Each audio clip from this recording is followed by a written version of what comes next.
মুড়ির ভিতরে কি কেউ জিলাপি দেয়? মুড়ির ভিতরে কেউ জিলাপি দেয়? জিলাপির সমর্থনে কে কে? সমর্থনে না কে কে? আর মনেই হলো না যে আমরা রোজা ছিলাম।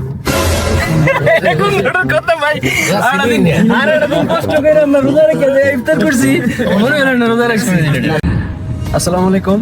আজকে রমজানের প্রথম জুমা, আমরা যাচ্ছি ওয়াদে হানিফা পার্কে। সবাই মিলে আমরা ইফতারি আয়োজন করছি। মূলত ইফতারের যত সামান আছে আমরা গাড়িতে করে নিয়ে ওই পার্কে বসে সবাই মিলে ইফতারি করব। পার্কটা অনেক সুন্দর, ওখানে প্রাকৃতিক যে গাছপালা আছে, ওখানে অনেক সুন্দর পানি, পরিবেশ, সবকিছু আপনাদেরকে দেখাবো। তো সবাই আমাদের সাথে থাকেন, পুরো ব্লগটা এনজয় করেন।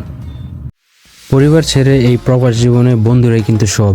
তো রমজানের প্রথম জুম্মা বলে কথা, আমরা সব বন্ধুরা মিলে সিদ্ধান্ত নিলাম এবার ইফতারটা একটু নিরিবিলি কোনো জায়গায় করব। রওনা হলাম রিয়াদের অন্যতম সুন্দর জায়গা ওয়াদি হানিফা পার্কের উদ্দেশ্যে। রাস্তার দুই পাশে এই সারিবদ্ধ খেজুর গাছ আর বিকেলের শান্ত আবহাওয়া, সব মিলিয়ে পরিবেশটা জাস্ট অন্যরকম। পার্কে এসে দেখলাম তেমন কোনো ভিড় নেই। পার্কের এই শান্ত পরিবেশ দেখে মনটা যেন অন্যরকম ভালো হয়ে গেল।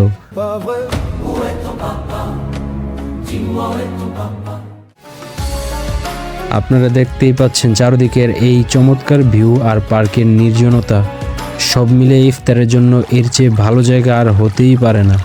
ইফতারের প্রস্তুতির আগে হঠাৎ নজরে পড়ল পার্কের এই স্বচ্ছ পানি। তাকিয়ে দেখি কি সুন্দর একটা মাছ সেখানে আপন মনে খেলা করছে।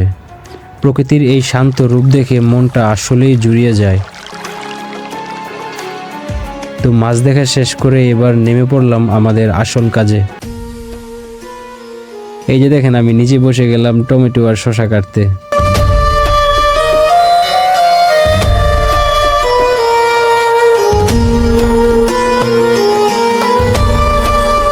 চপ, পেঁয়াজু আর ছোলার উপর কাঁচা সরিষার তেল দিয়ে সুন্দর করে মাখিয়ে রাখলাম। মুড়িটা কিন্তু এখনই দিচ্ছি না, কারণ মুড়ি আগে মাখলে নরম হয়ে যায়, আর আসল মজা তো মচমচে মুড়িতে।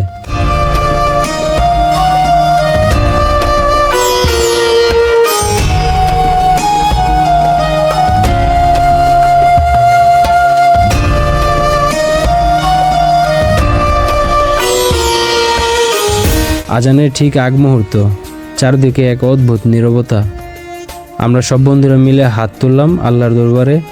সারাদিনে রোজা রাখার পর এই যে কয়েকটা মিনিট মোনাজাত করা, এই শান্তিটা আসলেই ভাষায় প্রকাশ করা সম্ভব না। খাড়ে নষ্ট করে দিয়েছিল। এই যে জিলাপি লয়েছে, এই জিলাপি এটা কারা ছিল? মুড়ির ভিতরে কি কেউ জিলাপি দেয়? মুড়ির ভিতরে কেউ জিলাপি দেয়? জিলাপির সমর্থনে কে কে? সমর্থনে না কে কে? সমর্থনে না কে কে? ঠিক আজানের আগ মুহূর্তে আমরা সেই ছোলা, চপ, পেঁয়াজি মাখানো এর উপর মুড়িগুলো ঢেলে দিয়ে ফাইনালি একটা মাখানি দিলাম। আজান হওয়ার সাথে সাথে খেজুর দিয়ে রোজা ভাঙলাম। তারপর সেই মচমচে মুড়ি মাখানো আর একটু লেবুর রস সব মিলিয়ে মুখে দিতেই যেন কলিজাটা ঠান্ডা হয়ে গেল। সাথে ছিল বাসা থেকে বানিয়ে আনা ফ্রেশ ফ্রুট জুস। এই নিরিবিলি পরিবেশে বন্ধুদের সাথে এই ইফতারের অভিজ্ঞতা সারা জীবন মনে থাকবে। নামাজ পড়ে জায়নামাজে বসে যখন সামনের দিকে তাকালাম, দেখলাম বিকেলের সেই আকাশটা এখন হালকা বাদামি হয়ে আছে। ওয়াদে হানিফার এই শান্ত ভিউটা জাস্ট অসাধারণ লাগছিল। আজকের ইফতারটা খুবই দারুণ হয়েছে, আর মনেই হলো না যে আমরা রোজা ছিলাম।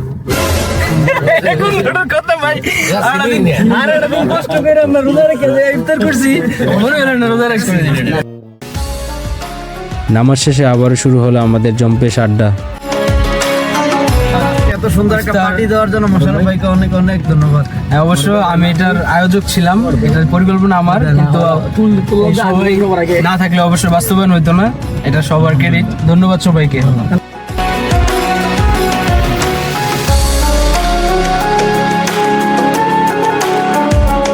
রাত হয়ে যাচ্ছে, আমরাও এখন বাড়ির পথে। আলোকিত রাস্তা আর এই শান্ত শহর দেখতে দেখতে ফিরে যাচ্ছি।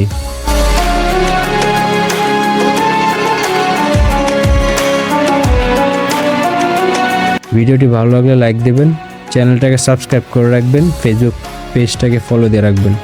আজকের মতো বিদায় নিচ্ছি। পরবর্তী ব্লগ দেখতে চোখ রাখুন আমার ইউটিউব চ্যানেলে। আল্লাহ হাফিজ।